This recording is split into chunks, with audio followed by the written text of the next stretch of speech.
तकदीर बड़ी बेरहम भी हो सकती है। कभी कभी ऐसी गलतियों की सजा वसूलती है, याद भी नहीं होता कब की थी ये गलती, की भी थी या नहीं। फिर ख्याल आता है कि कहीं ये कोई कर्मों का खेल तो नहीं, कोई गलती जो शायद आज नहीं, कल परसों नहीं, सालों पहले नहीं, पर कहीं पिछले जन्म में ही ना की हो।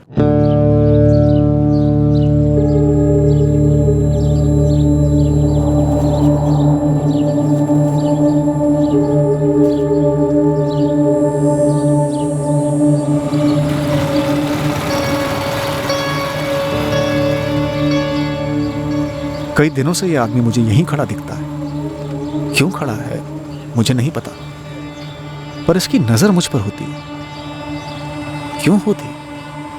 क्या ये मुझ पर नजर रख रहा है? क्या ये मेरे बारे में कुछ जानता है, या मेरे बारे में जानने भेजा गया है?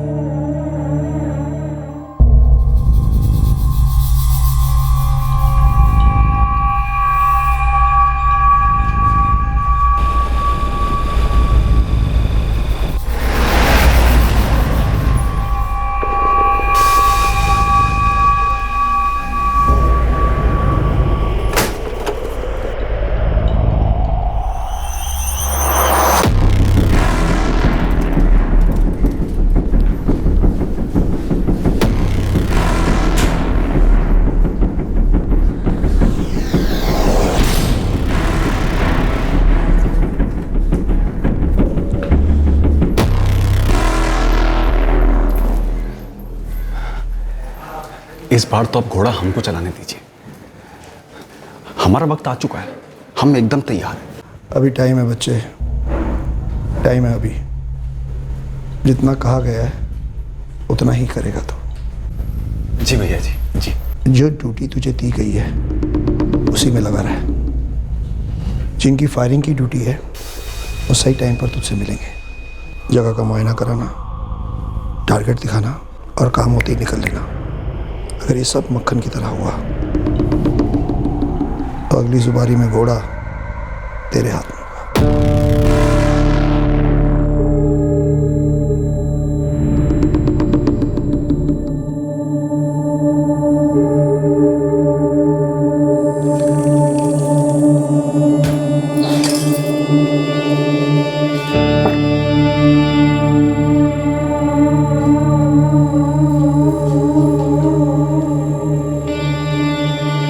हिमांशु, चाय पीकर तो जाओ। तुम पी लो। एक काम करो, ठंडी चाय से नहा लो।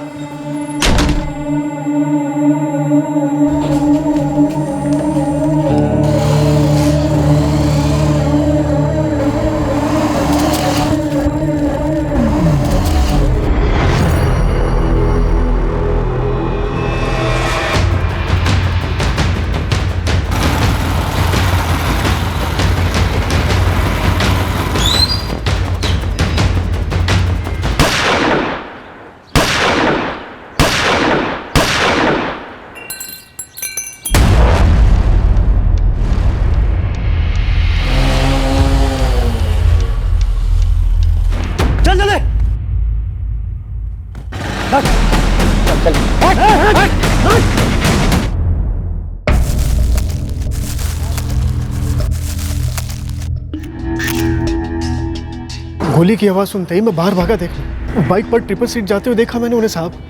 बाइक चलाने वाले के चेहरे पे गमछा था। हाउसिंग कॉलोनी के एक आदमी ने बताया कि हमारे पड़ोसी हिमांशु तिवारी को गोली लगी है। मैंने जैसे ही देखा अपने हिमांशु तिवारी पे गोली चली है, मैं चिल्लाते हुए कॉलोनी की तरफ गया। सर, सबसे पहले उनकी बीवी सुहासिनी जी को बताया, फिर बाकी लोगों को इकट्ठा किया। उनकी बेटी छोटी रंगोली हमारी दुकान पर ही आती है पेंसिल नोटबुक वगैरह लेने के लिए। हिमांशु तिवारी की मौत हो चुकी थी हॉस्पिटल ले जाने से पहले? जी हाँ, एम्बुलेंस आने से पहले 2-3 लोगों ने चेक किया था। तब तक वो मर चुके थे, उनकी सांस रुकी हुई थी। बाकी दोनों की शक्लें तो हमसे बेहतर तो हमारे सीसीटीवी ने देखी होंगी। हिमांशु तिवारी की मौत यहाँ आने के पहले ही हो चुकी थी इंस्पेक्टर। कितनी गोलियां लगी? 6। विक्टिम की बॉडी अभी पोस्टमार्टम के लिए भेज रहा हूँ। हिमांशु तिवारी की बीवी और बच्ची दोनों अभी भी सदमे में हैं। उन्हें यकीन ही नहीं हो रहा कि हिमांशु तिवारी अब नहीं रहे। सर, विक्टिम हिमांशु तिवारी की लालबाग मार्केट में ऑटो स्पेयर पार्ट्स की दुकान है। ये स्टेशनरी की शॉप वाले चंदन के अलावा और कोई आई विटनेस? नहीं सर, जिनसे भी बात हुई वो यही कह रहे थे कि फायरिंग की आवाज़ सुनकर वो क्राइम सीन पर आए और तब तक हमलावर निकल चुके थे। देखते हैं सीसीटीवी फुटेज क्या दिखाते हैं।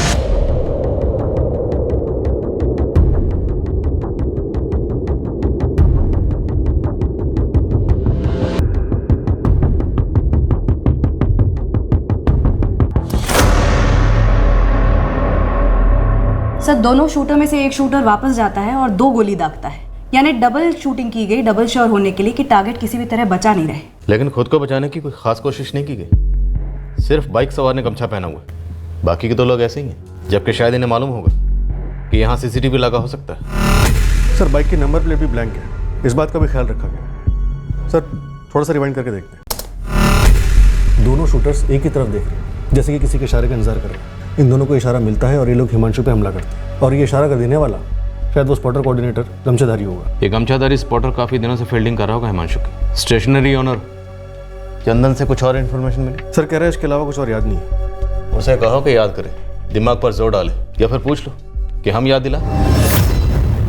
क्यों निशाना बनाया गया होगा हिमांशु तिवारी को? क्या इसकी ये रोज की रूटीन होगी, शाम के इसी वक्त घर से निकलना 4 बजे के आसपास? सर, ये तो उसकी वाइफ सुहासिनी बता सकती है, पर अभी तो वो काफी शौक में है। 4 गोलियां मारी गई और फिर कुछ सेकंड बाद 2 गोलियां और दागी गई। ज़रूरत नहीं थी वैसे, पहले 4 में ही मौत हो चुकी होगी, या चंद सेकंड्स बाद हो जाती। प्रोफेशनल किलिंग है inspector, no doubt. Victim spare part की दुकान चलाता था, फैमिली वाला आदमी है। पता नहीं किसी से क्या दुश्मनी रही है, इतनी बेरहमी से मार डाला।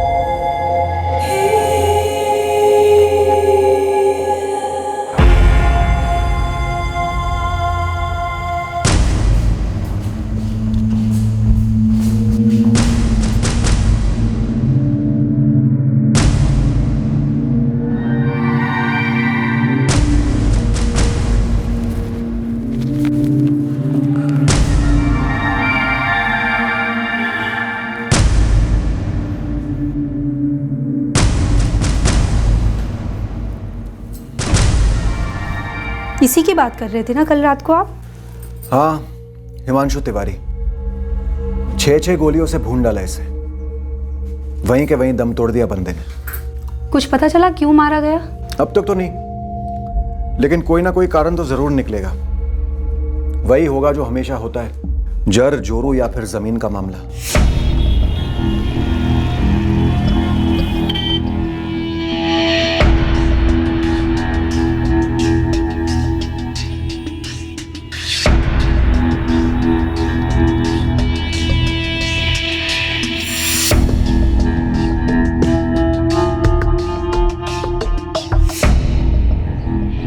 छठे हुए पेशेवर शूटर्स लगते हैं। कहीं बाहर के ही होंगे सब, वरना खुलेआम मर्डर करें और चेहरा भी ना ढकें। लेकिन ये गमछे वाला तो यहीं का लौंडा लग रहा है, तभी तो अपना थोबड़ा छुपा के रखा है। लेकिन बहुत जल्दी बेनकाब कर लेंगे हम लोग। अगर ये तीनों प्रतापगंज के बाहर के परिंदे हैं तो इनके उड़ने से पहले इनको पकड़ना होगा। हर जगह बात घुमा दो। जी मालिक। मैडम, पहले कभी इस गमछे वाले को यहाँ आसपास देखा हो? ऐसा ध्यान तो नहीं आ रहा, और इसका चेहरा तो वैसे दिखाई भी नहीं दे रहा। लेकिन आपको तो पिछले कुछ दिनों की सीसीटीवी फुटेज निकाल के दे देता हूँ। पूरे 1 हफ्ते की सीसीटीवी फुटेज निकालो। जी। 1 मिनट रुको, 2 हफ्ते की निकालो।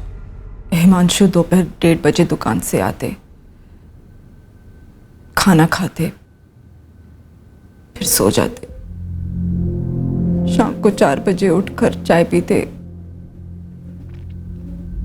फिर दुकान को जाते। ये डेली की रूटीन थी हिमांशु जी की, तो शायद हिमांशु जी की रूटीन को स्टडी किया गया हो।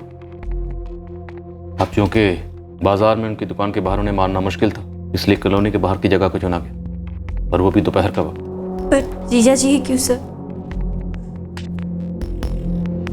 हिमांशु ने किसी का क्या बिगाड़ा था?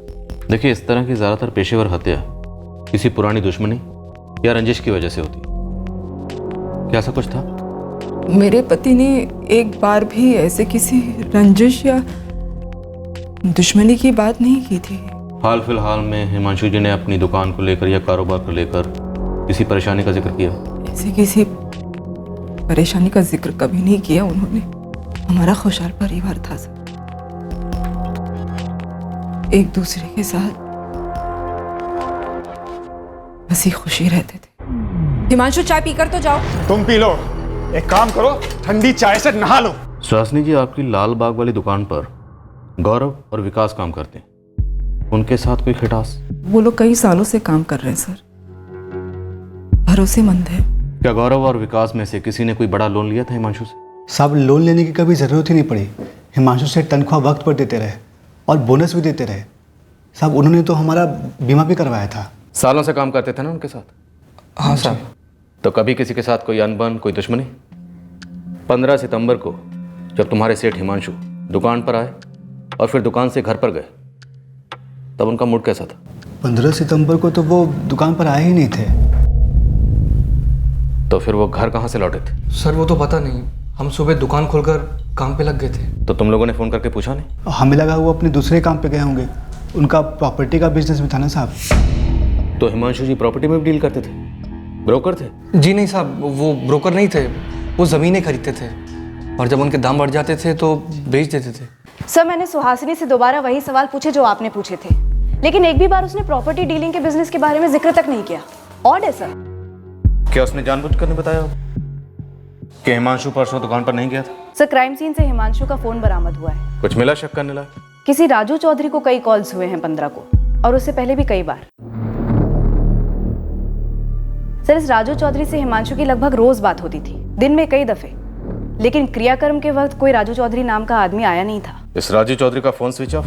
नहीं सर, ऑन है। मैंने मिस कॉल दिया था, कॉल रिकॉर्ड्स मंगाए हैं, सोचा फिर उठाते हैं। और हिमांशु के call records? On the way हैं सर। सर, हिमांशु के कॉल लिस्ट में सुहासिनी के 6 मिस्ड कॉल्स हैं, परसों सुबह 11:30 से 1:15 बजे के बीच के, जो शायद हिमांशु ने मिस किए या फिर उठाए नहीं। चंदन स्टेशनरी वाले की सीसीटीवी फुटेज से कुछ मिला? नहीं सर, चंदन ने 3 हफ्ते की फुटेज खंगाली। इनफैक्ट हमने भी फुटेज रीस्कैन की, लेकिन उसमें कोई भी बंदा ऐसा स्पॉट नहीं हो रहा है जो गमछेधारी की बॉडी टाइप से मैच करता हो या फिर कोई किसी पर नजर रख रहा हो।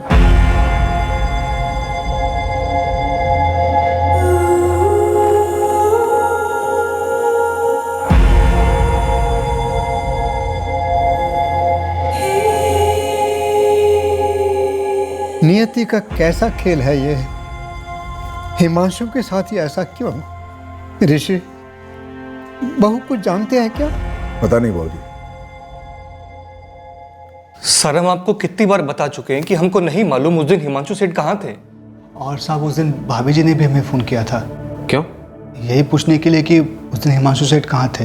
हिमांशु दुकान पर नहीं आए क्या आज? तो फिर कहाँ गए विकास? कल निकलते वक्त कुछ बोले नहीं भाभी जी, और आज सुबह से आए नहीं है वो। कल पक्का आए थे? याद करके बोलो। हाँ, कल तो आए थे, पर आज कुछ बोले नहीं। साहब, सुहासिनी भाभी बार बार वही बात पूछ रही थी, कल आए थे कि नहीं, परसों कहाँ थे, उसके पहले कहाँ कहाँ गए थे, यही सब। क्या उस दिन पहली बार सुहासिनी जी ने फोन करके हिमांशु जी के बारे में पूछा था, या उसके पहले भी ऐसा हुआ है? पहले कभी कभी फ़ोन कर पूछ लेती थी। तो क्या सुहासिनी जी हिमांशु जी पर शक करती थी? घरेलू मामले को तो हमको पता नहीं, हमारा काम तो दुकान में होता है ना। तो दुकान के बारे में बताओ, क्या कभी हिमांशु जी से मिलने दुकान पे कोई औरत आई थी? नहीं। सुहासिनी जी आई थी दुकान पे हिमांशु जी को ढूंढने, या उनकी गर्लफ्रेंड को ढूंढने, या फिर दोनों को ढूंढने?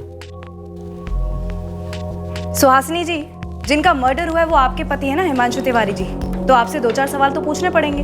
मुझे ऐसा क्यों लग रहा है जैसे कि आप मुझ पर ताना कस रही हैं? मैंने पति खोया है अपना, जिंदगी उजड़ी है मेरी, घर में लोगों का आना जाना चल रहा है, इस सब के बीच में मैं आपके वही सवालों के जवाब क्यों दूं? हमारे पास कुछ नए सवाल हैं जिनके हमें जवाब चाहिए। हम समझते हैं आपका दुख, कल बात करेंगे आपसे। आपको यहाँ आने में दिक्कत है तो हम वहाँ आ जाएंगे, जब आपको अनुकूल होगा तब आएंगे, लेकिन आएंगे जरूर सुहासिनी जी।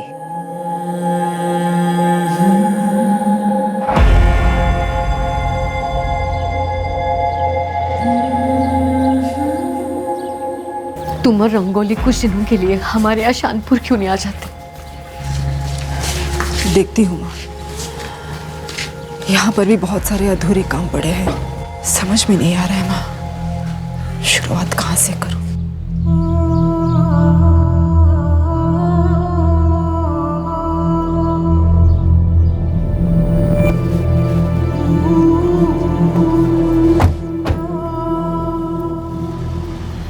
सुहासिनी से तो आप बात करेंगे ही, लेकिन आपका एक चक्कर शानपुर भी बनता है। शानपुर में हिमांशु तिवारी की पूरी फैमिली है, उसके माँ बाप मनोरमा और सुखीराम और उसका बड़ा भाई ऋषिकेश।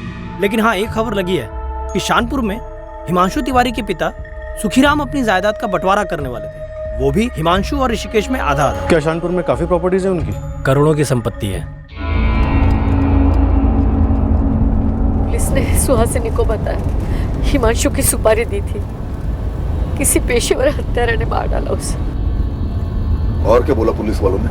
सुहासिनी ने तो इतना ही बताया मुझे। समझ में नहीं आ रहा है मेरे हिमांशु की ऐसे किसके साथ दुश्मनी थी जो। सुहासिनी जी, पहली बात तो ये कि आपने हमें ये नहीं बताया कि आपके पति हिमांशु जमीन के लेन देन का कारोबार भी करते। दूसरी बात, आपने हमें ये भी नहीं बताया कि 15 सितंबर जिस दिन उनका कत्ल हुआ वो दुकान पर गए नहीं थे। शौक या शौक में बताना भूल गई आप? फिर ताना कस रही हैं आप? सर, मैं सच में भूल गई थी, क्योंकि मेरी आंखों के सामने मेरे पति की गोलियों से छन्नी लाश पड़ी थी। 15 सितंबर जिस दिन आपके पति हिमांशु का कत्ल हुआ, आपने उन्हें 1 नहीं 2 नहीं 6 बार कॉल किया। शायद आपने ये जानने के लिए कॉल किया कि वो कहाँ, क्योंकि जब आपके पति हिमांशु ने फ़ोन नहीं उठाया तब आपने दुकान पे भी फ़ोन किया था। सर, वो मेरे पति हैं थे। वो किस वक्त कहाँ है इतना जानने का भी हक नहीं है मुझे। लेकिन हमारा भी फर्ज बनता है ये जानने का कि हिमांशु 15 सितंबर की सुबह अगर दुकान पर नहीं थे तो कहाँ थे? रोज जैसे ही निकले थे, नाश्ता किया और ठीक 9 बजे घर से निकले। रंगोली, मैं जा रहा हूँ। बाय बाय पापा। स्कूल में अच्छे से पढ़ाई करना। हाँ, मैं जा रहा हूँ सुहासिनी, बाय। हाँ सर, मैंने उन्हें ये जानने के लिए फ़ोन किया था कि हिमांशु खाना खाने के लिए घर पर आएंगे या मैं डब्बा भेजूं दुकान पर हमें तो पता चला है कि आपके पति हिमांशु हर रोज दोपहर को खाना खाने घर पर ही आते थे। सर, वो आते थे, पर क्या एक पत्नी फोन करके पता भी नहीं कर सकती है? ऐसे कैसे बाल की खाल निकाल रहे हैं आप? कैसा इशारा कर रहे हैं आप सर? इशारा नहीं कर रहे हैं, एक बात रख रहे हैं आपके सामने। अगर हिमांशु उस दिन दोपहर में खाने के लिए घर पर नहीं आते तो शायद बच जाते। ये तो सीधा सीधा आरोप हो गया। इतने बेरहम कैसे हो सकते हैं आप लोग? 15 सितंबर को आपने अपने पति हिमांशु को 6 बार फोन किया यह जानने के लिए कि वो कहाँ थे। तो 15 सितंबर की दोपहर को जब वो घर पे आए थे तब आपने पूछा होगा कि वो कहाँ थे। सर, वो मेरी बहन संगीता के पति योगेश पांडे के साथ जमीन देखने गए थे। खुश? और क्या पूछना है आपको? यही बात जो आपने अब बताई, पहले नहीं बताई। सर, मैं अभी अभी तो आपको बता चुकी हूँ कि ये बात मेरे दिमाग से निकल गई थी सर, मैं भूल गई थी सर, यहाँ मुझे मेरी बेटी रंगोली के फ्यूचर की चिंता है मुझे। और एक आप है जो मुझ पर आरोप लगा रहे हैं। आरोप लगा रहा है कि मैंने तब अपने पति को जानबूझकर घर से बाहर भेजा, मैंने उनकी हत्या करवाई, मैंने हत्यारों को बुलवा के उन्हें मरवाया। सर, पागल है आप या मुझे पागल करना चाहते हैं? सर, हिमांशु पति थे मेरे, सब कुछ थे।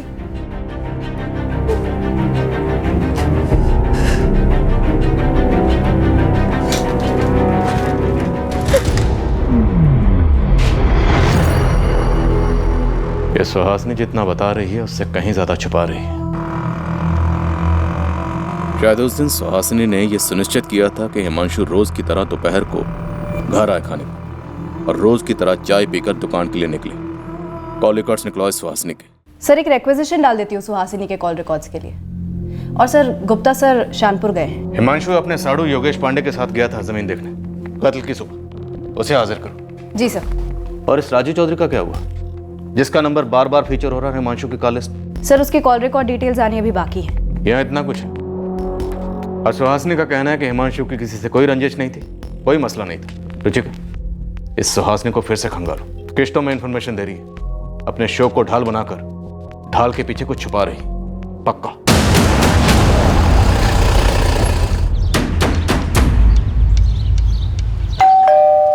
आपका शक बेहुदा है। बाबूजी के प्रॉपर्टी में हिमांशु का बराबर का हक था, हक है, और सुहासिनी को वो हक मिलेगा, ये सच्चाई है। आप चाहे जमीन आसमान एक करो, मेरे खिलाफ आपको कोई सबूत नहीं मिलेगा। किस बात का सबूत? सुपारी देने का? अपने भाई का कत्ल करवाने का? नहीं, दरार का, रंजिश का। अब जरूरी नहीं कि प्रॉपर्टी का बंटवारा होते वक्त दो भाइयों में दुश्मनी हो। उनको देखिए, बोलना बंद हो गया मेरे बाबूजी का। सर, जल्द से जल्द पता कीजिए किसने मारा मेरे भाई को, किसने की मेरे माँ और बाबूजी की हालत। ऋषिकेश जी, आपके पास एक से ज्यादा फोन नंबर्स हैं? जी, जितने भी हैं सब लिखवा दीजिए। आप अब भी मुझ पर शक कर रहे हो? दुख भरे भावुक दुखड़े सुनकर फैसले करना सिर्फ किस्से कहानियों में होता है, हकीकत में नहीं। हकीकत में सहानुभूति नहीं, सिर्फ सबूत काम करते हैं। आपके पास क्या सबूत है मेरे खिलाफ कि मैंने मेरे भाई को मरवाया? फिलहाल हमारे पास सबूत हो या ना हो, पर आपके पास अपने भाई को मरवाने का ठोस मकसद जरूर था। और कत्ल की तहकीकात में जिसके पास मकसद होता है ना, वो शक के दायरे में होता है, फिर चाहे वो सगा भाई हो, बाप हो या फिर पत्नी हो।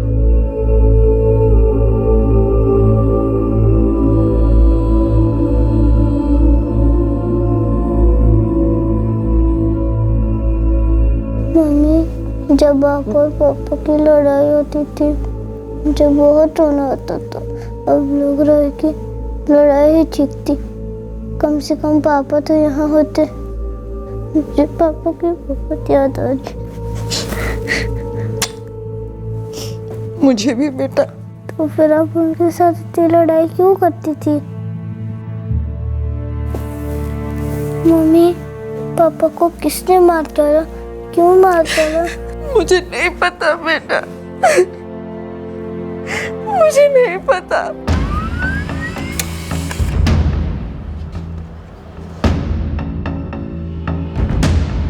अनीता यादव?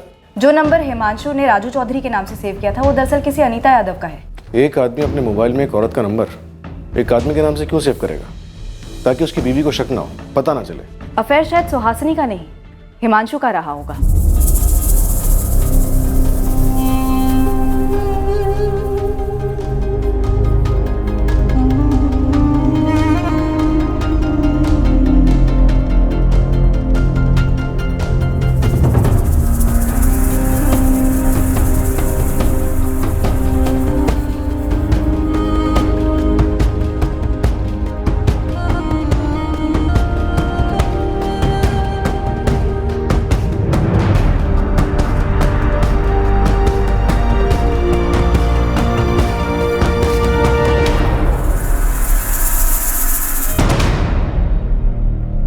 सर, इतने कॉल्स होते रहे हिमांशु और अनीता यादव के बीच में, मतलब रिश्ता करीब ही रहा होगा। लेकिन अनीता यादव ना तो हिमांशु के क्रियाक्रम में आई और ना शोक सभा में। अनीता से ही पूछ लेते हैं, वो बिजी थी या छुप रही थी? ज़मीन मेरी नज़र में आई थी, ये प्रतापगंज शानपुर रोड पर, और मैं पहले भी हिमांशु को इस ज़मीन के बारे में बता चुका था। तो 15 सितंबर को आप और हिमांशु वो ज़मीन देखने गए? जी, ज़मीन के मालिक से बात भी हुई थी हमारी।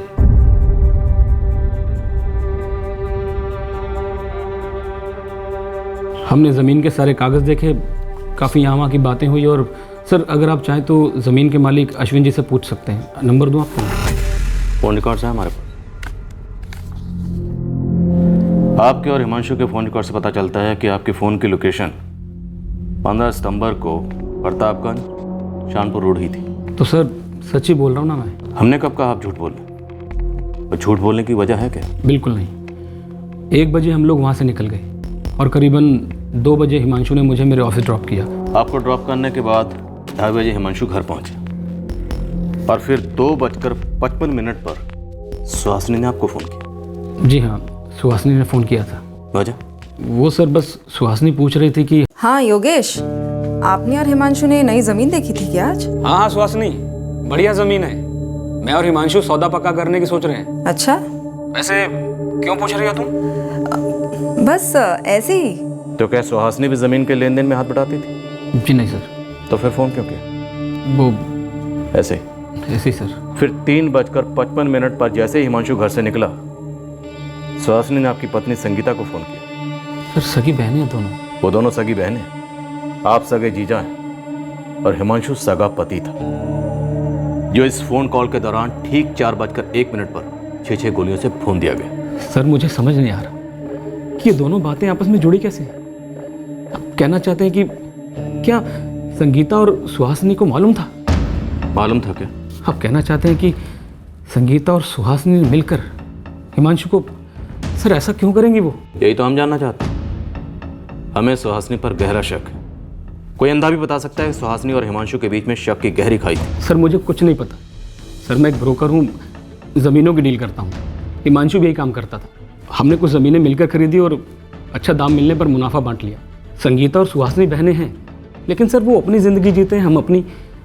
सर मुझे इस बात का बिल्कुल भी अंदाज़ा नहीं है कि हिमांशु और सुहासिनी के बीच में कुछ गलत था। अनीता यादव कौन? कौन अनीता यादव सर? जी वो कुछ वजह से मैं हिमांशु की शोक सभा में नहीं आ पाई। क्या वजह है अनीता जी? वो पर्सनल है। आप कभी हिमांशु की पत्नी सुहासिनी से मिलने नहीं गई, दुख जताने? कोई पर्सनल कारण? मैं सुहासिनी को नहीं जानती, बस उनके बारे में जानती हूँ। पर वो आपके बारे में नहीं जानती? शायद नहीं जानती हो। कैसे जाने? हिमांशु के फोन में तो आप राजू चौधरी हो। ये आपका निकनेम है या इसका भी कोई पर्सनल कारण है? साहब, ये अनीता यादव IIM रोड पर चांदनी अपार्टमेंट में रहती है और उसका पति शरद किशोरीपुर में रहता है। अलग हुए?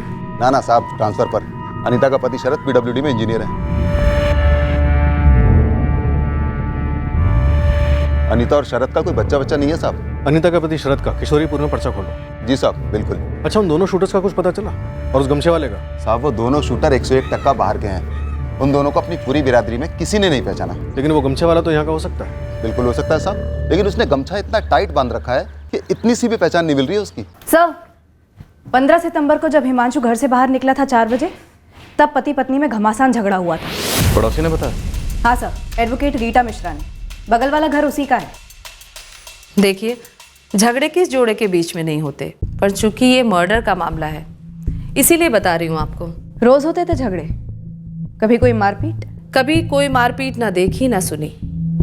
और सच कहूँ, मैं इन सब चीज़ों पर इतना ध्यान ही नहीं देती, टाइम ही नहीं है मेरे पास। पर उस दिन मेरे एक क्लाइंट घर आए हुए थे, प्रकाश सिंह, और इन लोगों के चिल्लाने की आवाज़ से हम डिस्टर्ब हो रहे थे। रीटा जी, मुझे लगता है ये पॉइंट हमारी तरफ से काम करेगा, इसे उठाना चाहिए। जरूर उठाएंगे प्रकाश जी। और ये पर मैं कहाँ जाऊँ? मुझे तो 24 घंटे पूरी जिंदगी रोज का है इनका ये झगड़ा। आप बताइए, आप क्या कह रहे थे? मैं कह रहा था वो ऐसा क्या करता हूँ मैं? क्या तकलीफ देता हूँ तुम्हें? बोलो ना। हम अंदर चलकर काम करते हैं। सारा दिन घर पे बैठ के प्लान बनाती रहती हो कैसे जान खाई जाए हिमांशु की। झगड़ा बढ़ गया तो मैं प्रकाश जी को लेकर अंदर वाले कमरे में चली गई। हम डिस्कस ही कर रहे थे, यही कोई 10-1 मिनट ही हुआ होगा, तभी पूरी कॉलोनी में चिल्लाने की आवाजें आने लगी। अरे हिमांशु जी को गोली मार दी किसी ने।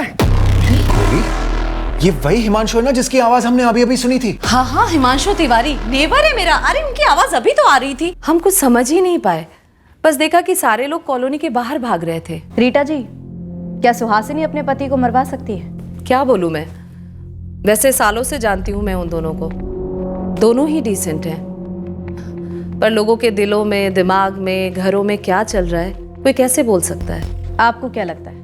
आप कह रही थी कि हिमांशु जी 15 सितंबर की सुबह अपनी दुकान पर नहीं गए थे।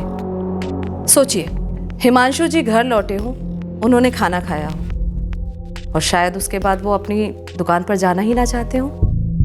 शायद ये झगड़ा पैदा किया गया हो जानबूझकर, हिमांशु जी को उकसाने के लिए, ताकि उन्हें गुस्सा आ जाए, उनका मूड ऑफ हो जाए, और वो रोज की तरह जब बाहर निकलते हैं उसी टाइम पर बाहर निकले, और हत्यारे पहले से ही वहां घात लगाकर बैठे हुए हो। देखिए, मैं तो बस एक थ्योरी पेश कर रही हूं, जैसे हम कोर्ट में करते हैं। That's it.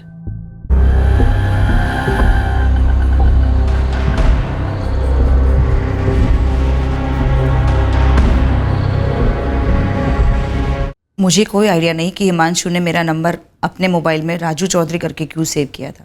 हिमांशु और आप अच्छे दोस्त थे? सिर्फ दोस्त थे। आप जैसा समझ रहे वैसा कुछ भी नहीं था। हम क्या समझ रहे? यही ना कि हमारा अफेयर था। बिल्कुल नहीं था। वेल, अगर था भी तो इस वक्त हिमांशु तो है नहीं जिससे पूछे, आप ही से पूछ सकते। शादीशुदा होकर भी अकेले थे हम दोनों, इसलिए एक दूसरे का दुख दर्द समझते थे। क्या दुख था आपका और क्या दर्द था हिमांशु का? आप दोनों के इस दुख दर्द से किसी को तो बड़ा दर्द हुआ होगा, आपके पति को या फिर हिमांशु की पत्नी को। आप सोच रहे हैं वैसा कुछ भी नहीं था सर। हम समझते थे एक दूसरे को, बातें करते थे। सिर्फ बात करते थे, अफेयर नहीं था? मतलब वो क्या कहते हैं कि प्यार को प्यार ही रहने दो, रिश्तों का नाम ना दो, ऐसा कुछ? गहरी दोस्ती थी, और हाँ, फोन पर लगभग रोज बातें होती थी, चैट पर भी। तो अनीता जी, अगर आप दोनों में सिर्फ अच्छी दोस्ती थी तो उसे दुनिया से छुपाने की जरूरत क्या थी? हमारे बीच ये क्लियर था कि सिर्फ दोस्ती है। दुनिया तो 2 और 2 5 ही जोड़ती है ना। हम बेकार का सरदर्द नहीं चाहते थे, अपने अपने घरों में तनाव नहीं चाहते थे बस। हिमांशु अपनी पत्नी सुहासिनी से नाखुश क्यों था अनीता जी? इतना भी बुरा नहीं हो सकता हिमांशु। अगर रंगोली नहीं होती ना तो हमारी शादी कभी टिकती नहीं अनीता। मैं रोज घर जाता हूं सिर्फ इसलिए क्योंकि मेरी बेटी रंगोली है, जो मेरी दुनिया है। लेकिन रंगोली को तो तुम दोनों चाहिए ना, और वो भी लड़ते हुए नहीं चाहिए। तुम्हें रंगोली की खातिर सुहासिनी को एक और मौका देना होगा। 12 साल कम नहीं होते अनीता, और ताली कभी एक हाथ से नहीं बजती। काश मेरी तरह सुहासिनी की जिंदगी में भी कोई आए जो उसे यह समझाए कि मैंने कभी उससे दिल से प्यार किया था। हमारी शादी कोई गलती नहीं थी अनीता। शुरुआत फिर से भी तो हो सकती है ना, नए सिरे से। और कोई गलती नहीं होती जब तक उसे सुधारने की कोशिश होती रहे। तुम नहीं समझोगी क्या होता है रोज। बेल बजाई, सुहासिनी ने दरवाजा खोला और बस शुरू। सुहासिनी को आपके बारे में मालूम था? जी मैं नहीं जानती, और इसलिए मैं हिमांशु के अंतिम संस्कार में भी शामिल नहीं हुई थी। चूर चूर हो गई थी ये सोचकर कि हिमांशु को इस तरह से क्यों मारा गया होगा। तो अनीता जी, क्या ऐसा हो सकता है कि किशोरीपुर में बैठे आपके पति शरद यादव ने आपकी और हिमांशु की दोस्ती को एक अच्छा खासा अफेयर समझ लिया? बोलिए अनीता जी, शरद को मालूम था? शरद ने मुझे कभी भी सवाल नहीं किया हिमांशु के बारे में। सवाल नहीं किया इसका मतलब ये नहीं कि शरद को मालूम नहीं था। अनीता जी, क्या ऐसा हो सकता है कि शरद ने हिमांशु को मरवाया? ऐसा कुछ भी नहीं था सर, कुछ भी नहीं। आप ऐसा सोचती, शायद आपके पति ऐसा ना सोचते।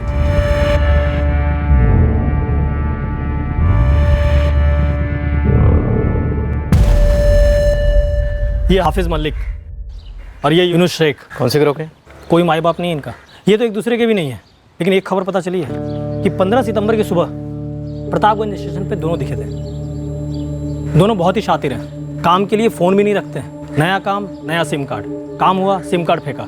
किसी लॉज में चेक इन भी नहीं किया, कहीं चाय भी नहीं पीते कि पकड़ सके। बस काम किया, धाएं धाएं धाएं और निकल लिया, एकदम मक्खन। जावेद, तू और असलम इस इलाके का हीरो होने का दावा करता, लेकिन अभी तक ये पंटर कौन है इसके बारे में कुछ भी खबर नहीं मिली तुम्हें। क्या कर सो रहे हो तुम दोनों? पूरी फील्डिंग कर रहे हैं, बहुत जल्दी कैच कर लेंगे। एक पत्नी जो शायद शकी थी, एक दोस्त जो शायद प्रेमिका थी, लेकिन अब तक हम हिमांशु के हत्यारों तक नहीं पहुंचे। किसी के भी फोन रिकॉर्ड से कुछ नहीं मिला। कहीं ऐसा तो नहीं हम गलत रास्ते पर चल पड़े? बिना फोन कॉल के भी मर्डर की प्लानिंग हो सकती है, हुई भी है। हाँ, होती है। चलो मान लेते हैं कि इस मर्डर की प्लानिंग भी आमने सामने बैठकर हुई। पर गुप्ता, सामने बैठने वाला कौन है, कहाँ है? सर, हिमांशु का भाई ऋषिकेश, शानपुर से। इसके खिलाफ कुछ मिला? इसके फोन रिकॉर्ड से कुछ निकला? बात करो। हाँ ऋषिकेश, बोलो। सर, ये पेशेवर हत्यारे सस्ते तो नहीं आते होंगे ना? क्यों, तुमसे ज़्यादा चार्ज किए क्या, या फिर मार्केट रेट क्या चल रहा है ये पता करने के लिए हमें फ़ोन किया है? सर, बात मेरे भाई के मर्डर की है, इसलिए मजाक ना करे तो बेहतर है। सुनिए, हमारी एक बहन है दूर की, मीना त्रिपाठी, बेलागर में रहती है। हितेश बेटा, चलो गरम गरम खाना खा लेते हैं। बस मम्मा 2 मिनट। कोई 2 मिनट वो मिनट नहीं। विधवा है मीना। कुछ 1.5 महीने पहले उसने अपने मरहूम पति की प्रॉपर्टी बहुत ही घाटे में बेची थी। और तुम्हें लगता है मीना को पैसे चाहिए थे सुपारी देने के लिए? बस ऐसे ही ख्याल आया, वैसे सबूत नहीं है मेरे पास कोई। इस ख्याल के पीछे का पुलाव क्या है? क्या मीना के पास कोई मकसद था हिमांशु को मरवाने का? हाँ, मीना सबको बताई जा रही थी कि हिमांशु ने उसके साथ बड़ी नाइंसाफी की है। कैसी नाइंसाफी? मीना के पति की 2 साल पहले एक्सीडेंट में मौत हो गई। तब से ससुराल वालों के साथ जायदाद को लेकर मीना की प्रॉब्लम चल रही थी। मीना के ससुर ने हिमांशु को बंटवारे के बारे में राय देने के लिए कहा, जो कि हिमांशु ने अपनी तरफ से दे दी थी, पर मीना को रास नहीं आई थी। तब से हिमांशु के लिए दिल खट्टा हो गया था मीना का। इतना खट्टा हो गया कि इतनी कीमती प्रॉपर्टी आधे दाम में बेचकर सुपारी के लिए पैसे जुटाए गए। ये मीना त्रिपाठी वाला एंगल गूगली है फुल टॉस, जिसे ऋषिकेश ने हमारा फोकस भटकाने के लिए हमारी तरफ फेंका। फिर भी चेक करते हैं, इतना भी इम्पॉसिबल नहीं है। बदले की आग लॉजिक कब से देखने लगी? सर, ये सुहासिनी भी बड़ी अजीब मिट्टी की बनी हुई है, इसे काफी चिकनी चुपड़ी मिट्टी है। शादीशुदा लगती नहीं है आप। जब शादी होगी तब समझोगी। हर पति पत्नी के बीच में नोकझोंक होती है, और एक आप हो, उसे एक भयंकर साजिश का रंग दे रही हो। कातिल पकड़ने की ताकत नहीं आप में, तो पीड़ित को ही कातिल बताएंगे? सुहासिनी जी, सबसे पहली बात तो ये कि आप शादी पर लेक्चर मत दीजिए, और दूसरी बात ये कि कौन कातिल है कौन पीड़ित, ये हम पता लगा लेंगे। हाल फिलहाल हम ये पता लगा चुके हैं कि आपके पति हिमांशु ने गोली खाने के पहले आपकी डांट खाई थी। और फिर मैंने हत्यारों को फोन किया तुरंत, और फिर चंद मिनटों में वो हमारी कॉलोनी के बाहर भी आ गए।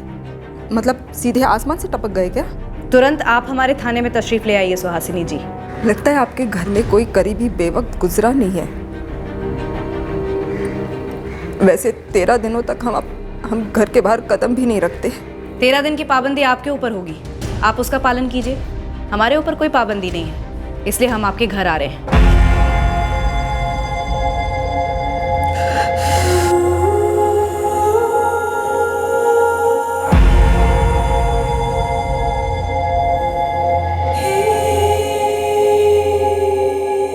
सुहासिनी, तुम्हारी हर रोज की झिकझिक की वजह से ना मुझे ऐसा लगता है कि इस घर में कभी नहीं लौटूं, कभी नहीं।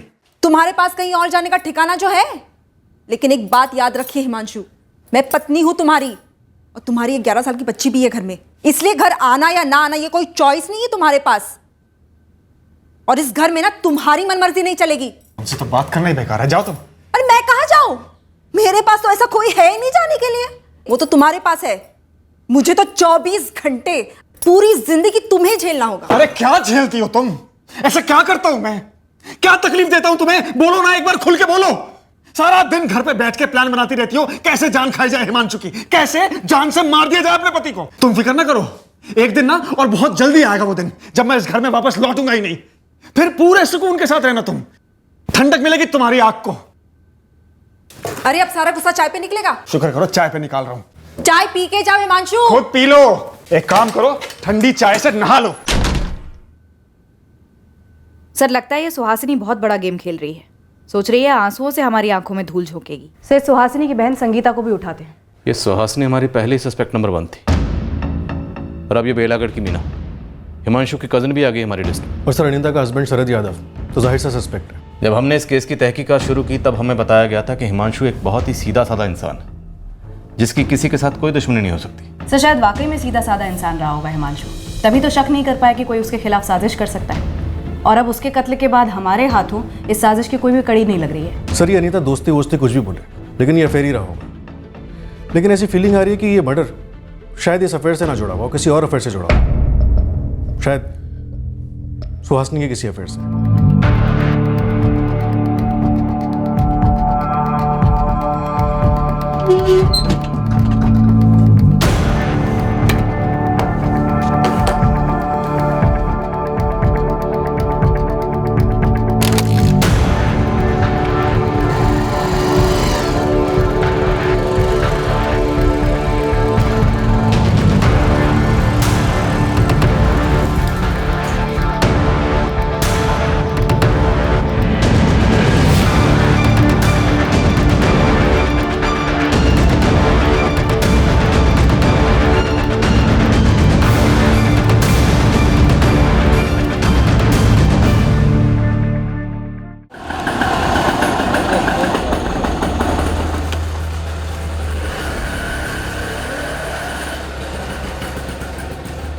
तो सुहासिनी के कॉल रिकॉर्ड्स डबल स्कैन किए, अफेयर का इशारा तो नहीं हो रहा है। हो सकता है अफेयर वाला फोन अलग हो। फोन नेटवर्क से चेक करती हूँ सर। वैसे सुहासिनी बाहर बैठी है। और उसकी बहन संगीता? निकल चुकी है सर, ऑन द वे है। दोनों से अलग अलग पूछताछ करेंगे। और अगर जरूरत पड़ी तो फिर एक साथ भी। अब पुलिस वालों की शादियां नहीं होती। आप लोग सच में घरेलू पति पत्नी की नोकझोंक समझते नहीं है? पर घरेलू नोकझोंक के बाद किसी पति को गोली मार दी जाए, ये हमने नहीं देखा। हमारी नोकझोंक के बाद कोई चांद पर रॉकेट भेजता या कहीं भूकंप आ जाता तो भी आप मुझे ऐसे ही थाने बुलाकर बेकार में बिठाकर हमारी नोकझोंक से कनेक्शन जोड़ते, है ना सर? भूकंप तो आपके परिवार में आया था। हमारी नोकझोंक भी उसी परिवार को लेकर होती थी सर। हिमांशु को काम के परे कुछ नजर ही नहीं आता था। ठीक है, मेरे लिए ना सही, कम से कम हमारी बेटी रंगोली के लिए तो समय निकालते, पर नहीं।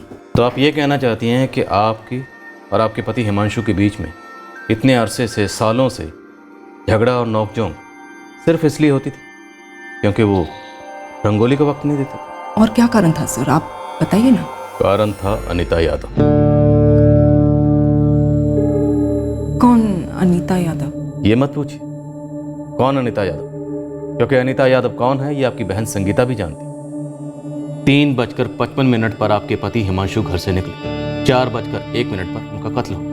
इन्हीं 6 मिनटों में आपने अपनी बहन संगीता को फोन भी कर लिया। उसके पहले 2:55 पर आपने अपने जीजा योगेश पांडे को फोन किया। 6 बार अपने पति हिमांशु को फोन किया, दुकान पर फोन किया। इन सारे कॉल्स का एक ही मकसद था, अपने पति हिमांशु का झूठ पकड़ना और अनीता यादव का सच जानना। आपकी और आपके पति दोनों के बीच की नोकझोंक, झगड़े की वजह अनीता यादव थी ना। हिमांशु चाय पीकर तो जाओ। तुम पी लो, एक काम करो, ठंडी चाय से नहा लो।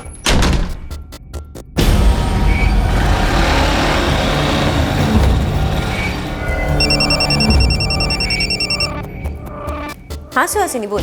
मुझे लगता है कि योगेश भी झूठ बोल रहा है। तो तुझे लगता है कि योगेश भी जीजा जी का साइड ले रहा है? इधर हिमांशु आग बबूला होकर घर से बाहर निकला और उधर सुहासिनी ने तुम्हें फोन किया। गपशप करने के लिए तो फोन किया नहीं होगा। दरअसल गपशप करने के लिए ही किया था। बहनें हैं हम दोनों और सबसे अच्छी सहेलियां भी। ये तो हमारी बदनसीबी है कि उसी वक्त किसी ने जीजा जी की हत्या कर दी, और उससे भी बड़ी बदनसीबी ये कि उनके कातिलों का पता लगाने के बजाय आप लोग हमारे जख्मों पर नमक रगड़ रहे, खासकर मेरी बहन के। क्या आप दावे के साथ कह सकते हैं कि उनकी जिंदगी में कोई औरत थी और वो ये अनीता यादव थी? सबूत क्या है आपके पास? सुहासिनी जी, अफेयर के सबूत तो आपको मिले हों, तभी तो हिमांशु को मौत मिली। मत कहिए ऐसा सर, मैं तो कभी पता लगा ही नहीं पाई। सर मुझे लगता जरूर था कि कोई है, पर वो कौन है मैं कभी जान नहीं पाई। और आप अब मुझे बता रहे कि कोई थी, वाकई में थी। आपको कैसे पता चला?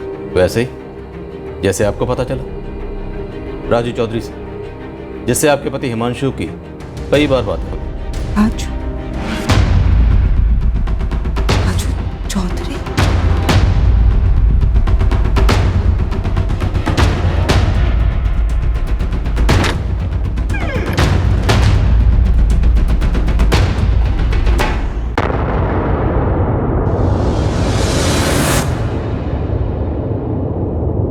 रहने दो सुहासिनी,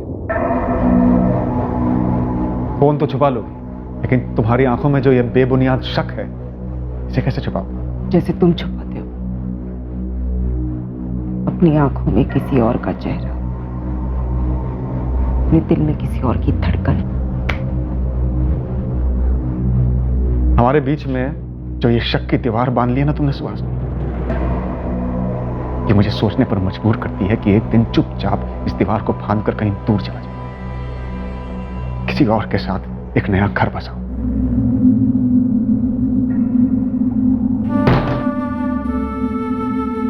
अनीता का नंबर हिमांशु ने राजू चौधरी के नाम से सेव किया था।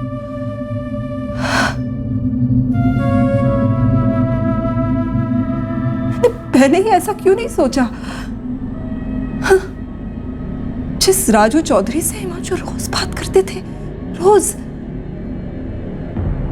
पर मैंने हिमांशु के मुंह से एक बार भी उसका नाम नहीं सुना कभी। आपको कैसे पता चला? वो लोग किसी होटल में मिलते थे। मुझे उसकी तस्वीर दिखा। अब रहने भी दीजिए सुहासिनी की। आपकी ये नौटंकी आपकी असली तस्वीर दिखा रही। आप हमें उस आदमी की तस्वीर दिखाइए जिससे आपका अफेयर था। बकवास मत कीजिए आप सर। इतने साल तक हिमांशु मुझे बोलते रहे कि मैं शकी हूं, मुझे वहम है, मैं चिड़चिड़ी होती जा रही हूं दिन भर, मैं एक सरदर्द हूं मैं। 6 फोन का क्या मतलब है? तुम 12 फोन करती ना तब भी मैं नहीं उठाता क्योंकि मैं बिजी था। किसी की भी पत्नी अगर 6 फोन करती ना हिमांशु, तो पति एक बात तो सोचेगा कि 6 फोन क्यों किया, क्या अर्जेंट बात क्या होगी। कितना भी बिजी हो हिमांशु, उसके लिए फैमिली सबसे पहले आएगी, सबसे पहले। तुम किस चीज में बिजी थे हिमांशु? किसके साथ बिजी थे? तुमने अभी तक पता नहीं लगाया है? अरे ये तो बड़ी अजीब बात हो गई आज। दुकान पे तो पक्का फोन किया होगा।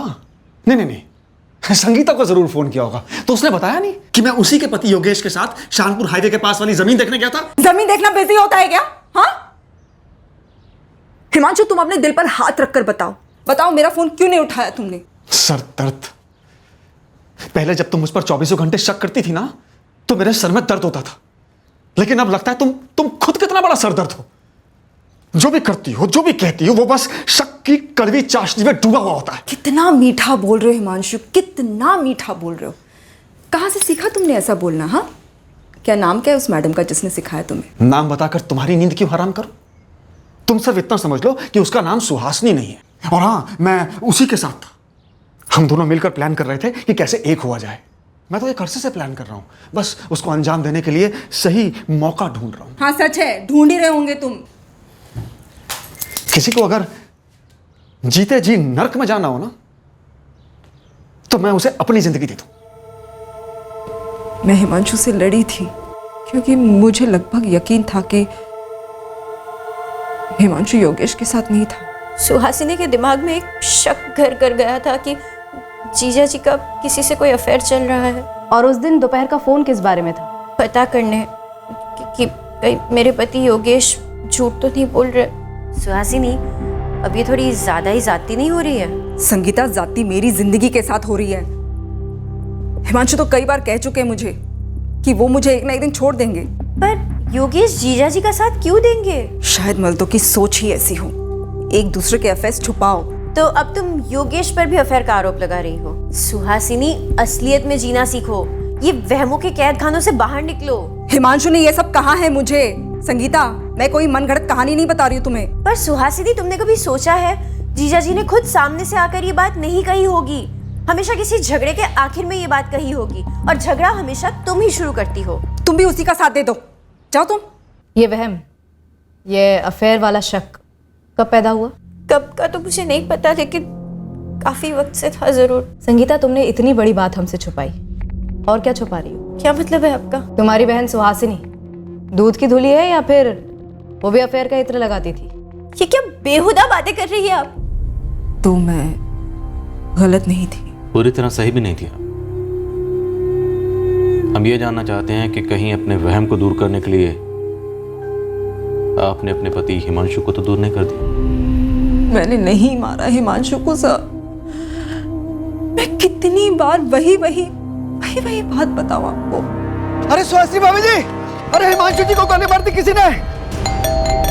भाभी जी, क्या हुआ? अरे हिमांशु जी को गोली मार दी किसी ने। क्या बकवास कर रहे हैं आप? अरे भैया कहाँ जा? अरे कॉलोनी के बाहर पड़े हुए खून बह रहा है। हाँ। कहाँ? मैं एम्बुलेंस में प्रार्थना करती रही कि हिमांशु बच जाए। अपने आप को कोसती रही कि क्यों झगड़ा किया मैंने हिमांशु के साथ। कितनी बार सोचा मैंने कि काश झगड़ा नहीं किया होता मैंने उनके साथ। शायद वो उस दोपहर को घर पर आराम करना चाह रहे थे, बस झगड़े की वजह से वो गुस्से में निकल गए।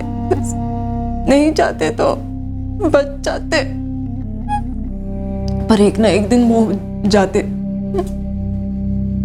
मुझे छोड़कर, रंगोली को मुझसे छीनकर। किसके साथ जाते हैं ये मैं कभी पता नहीं कर पाती। सर, आप इस अनीता यादव से मिले हैं ना? कब शादी करने वाले थे वो? शायद आपको शादी की तारीख पता चल गई थी, इसलिए हो सकता है कि इससे पहले कि दोनों शादी करते आपने हिमांशु की सुपारी दे दी। आपको हथियारों से किसने मिलवाया? गिरोह का सरदार कौन था? आप पता लगाइए ना, जैसे आपने अनीता यादव का पता लगाया।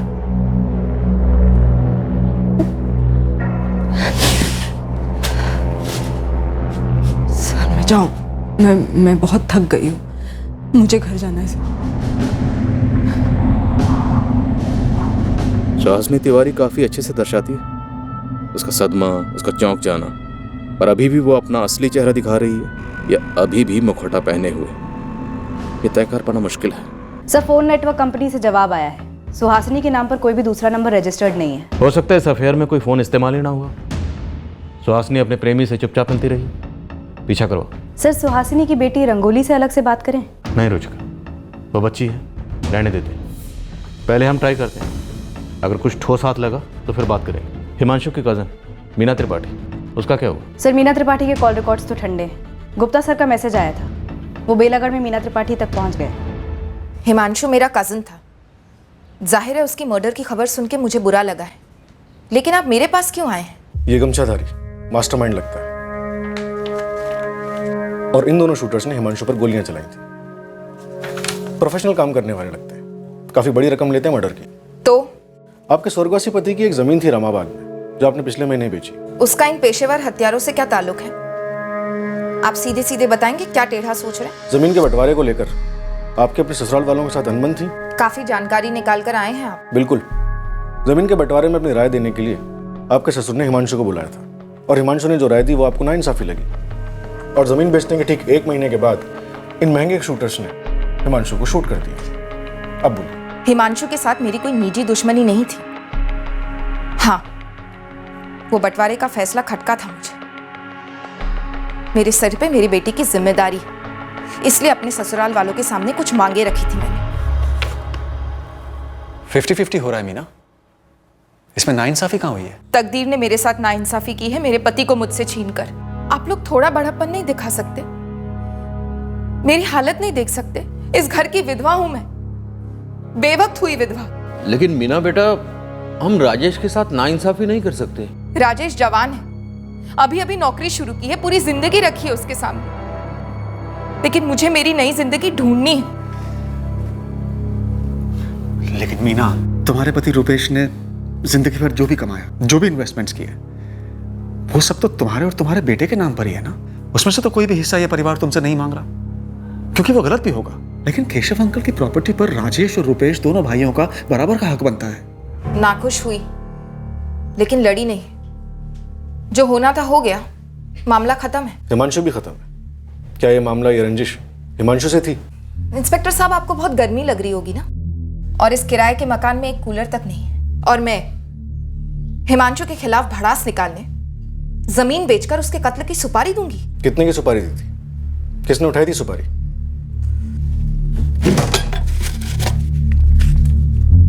जमीन के पैसे सारे एफडीज में हैं, शॉर्ट टर्म। जैसे कोई ढंग का सस्ता फ्लैट मिल जाता है बेलागढ़ में, उन एफडीज को तोड़वाकर खरीद लूंगी। हिमांशु अगर दखल नहीं देता तो शायद आपको एक बड़ा हिस्सा मिल सकता था। किराए के मकान की जगह एक बड़ा आलीशान घर हो सकता था। कूलर तो छोड़िए, घर के अंदर एक एसी हो सकता था।